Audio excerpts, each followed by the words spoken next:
let's debunk this myth right away.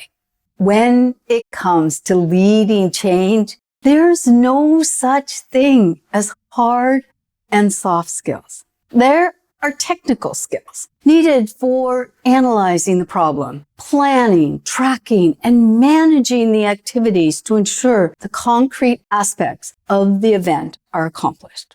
For example, creating your plan, writing that new business process or policy, and ensuring that new hardware and software is installed correctly. Even creating your training program is a technical skill. Then there are human skills.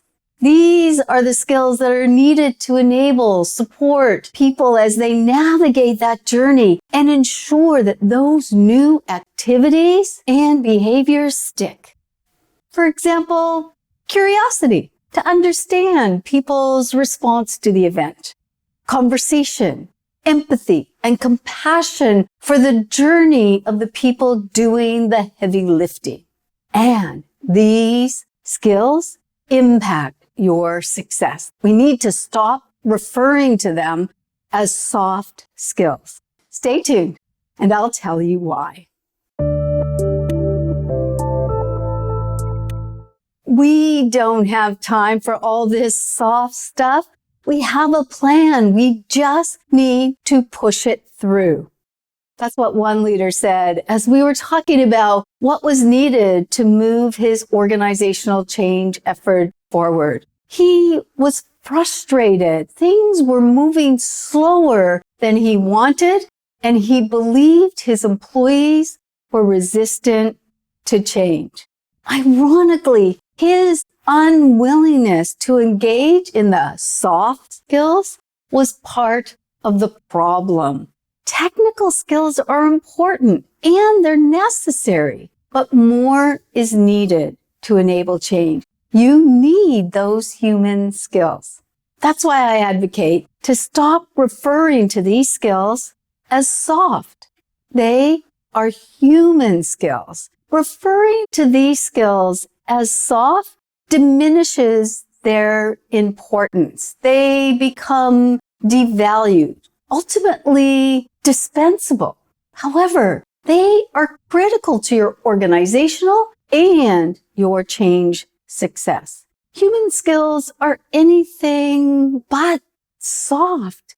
These are challenging skills to learn, and it's even more challenging to embed and master these skills into your daily leadership practices. Did you know the first use of the term soft skills is attributed to the U.S. Army in the late 60s and early 70s? The Army was looking to expand its leaders' skills from those needed to just operate the equipment, and they wanted to introduce a broader set of leadership skills. So to differentiate these broader leadership skills from the technical skills needed to operate and maintain the machinery and the weapons, they called them soft. And the skills needed to operate the machinery or metal hard.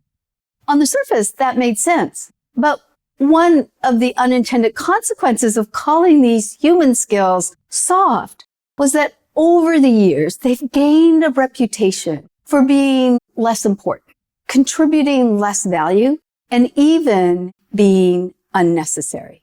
In my experience, they are the last skills to be included and the first to be cut from leadership development programs and orientations when budgets are tight and time is short.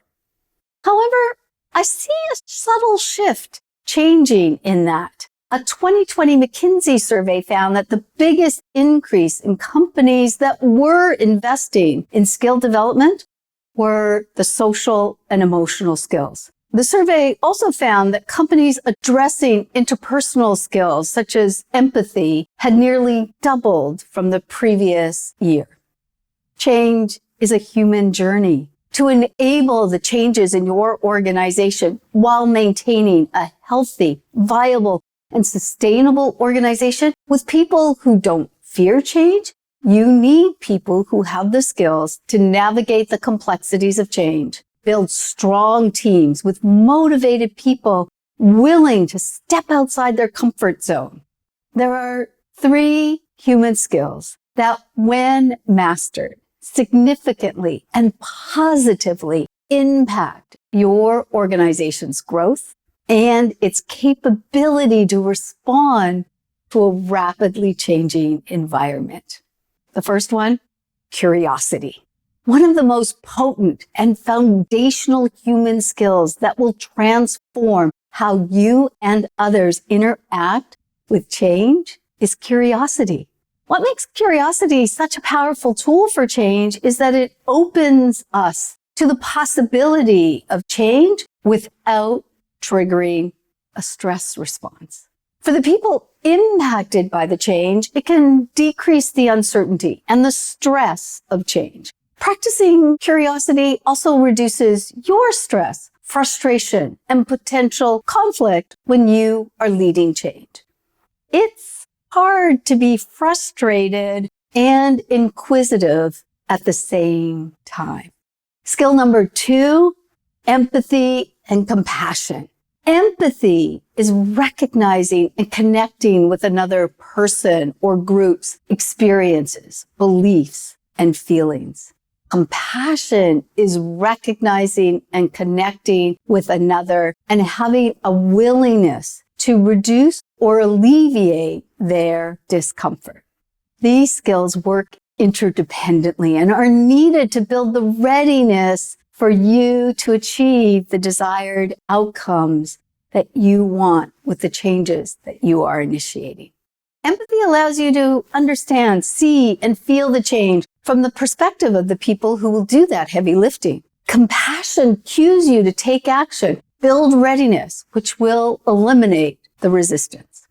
Readiness enables people to let go of the current state, move toward the new state, and maintain the commitment to sustain those new desired activities. Skill number 3, conversation. In a world of instant messaging, email, and a desire to get things done quickly, it's easy to undervalue conversation. However, having a real conversation is the most important communication skill for enabling change. We make sense of our world through our conversation. In our recent Skillful Communication for Change course, the participants did a short exercise to discover the pattern of conversation that they used as they moved through and successfully completed a change. What surprised the participants was that although they were all from different industries, held different roles, and represented different levels in their respective organizations, the conversation pattern was similar. They found it was also interesting how their conversations had influenced their decisions, the way they had shifted through the change process, how it influenced their beliefs, and the actions they took or didn't take. The next time you're tempted to talk about hard and soft skills, refer to them as the original definition intended, technical and human skills. And notice how that changes your perception of them.